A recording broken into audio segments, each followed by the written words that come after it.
Anggota Komisi 13 DPR RI Rieke Diah Pitaloka meminta polisi untuk mengusut kasus perampokan Pasutri yang membuat 1 orang tewas di Bekasi, Jawa Barat.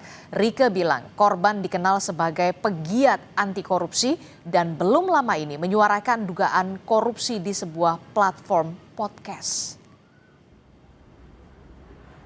Hal ini disampaikan Rieke Diah Pitaloka saat mendatangi rumah duka Ermanto Usman yang merupakan seorang pensiunan PT JICT di Bekasi, Jawa Barat.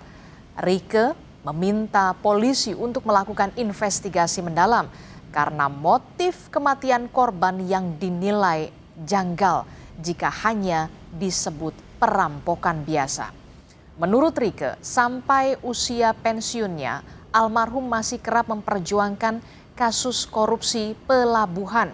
Bahkan sebulan sebelum kematiannya, almarhum sempat menjadi pembicara dalam sebuah platform podcast terkait korupsi di pelabuhan.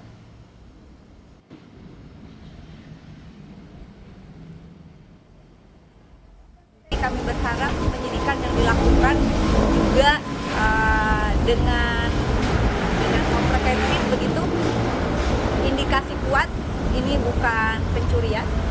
Tidak ada barang yang hilang.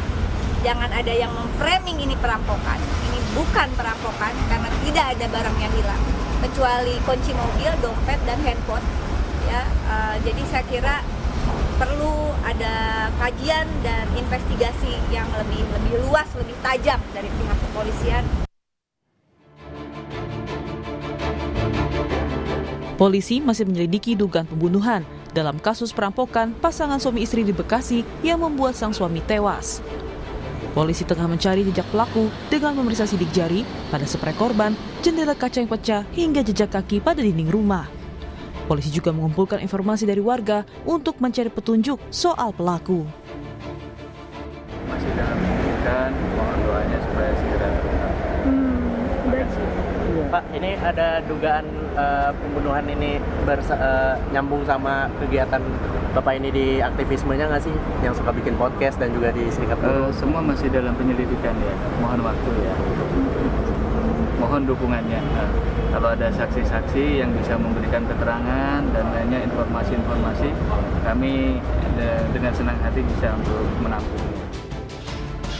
Korban perampokan Ermanto Usman merupakan seorang pensiunan PT Jakarta International Container Terminal atau JICT. Keluarga mengenang korban sebagai pegiat anti korupsi yang berani mengungkap kasus korupsi. Pihak keluarga menyerahkan semua proses penyelidikan kepada polisi. Karena sebagaimana diketahui, ini korban almarhum ini kan adalah pegiat anti korupsi. Dia adalah pegiat anti korupsi, namun sepenuhnya tentunya keluarga kami tidak dalam kapasitas untuk menyatakan apakah ini perampokan, memang apakah pembunuhan berencana. Ini domainnya polisi, ya kami silakan nanti ya tanyakan ke pihak penyidik ya, termasuk hasil otopsinya kami juga nggak dapat, itu semuanya menjadi kewenangan daripada kepolisian. Sebelumnya, Ermanto dan istri menjadi korban perampokan di rumahnya di Bekasi, Jawa Barat, Senin 2 Maret lalu. Ermanto ditemukan tewas di atas kasurnya, sementara sang istri kritis karena luka berat akibat penganiayaan. Tim Liputan, Kompas TV.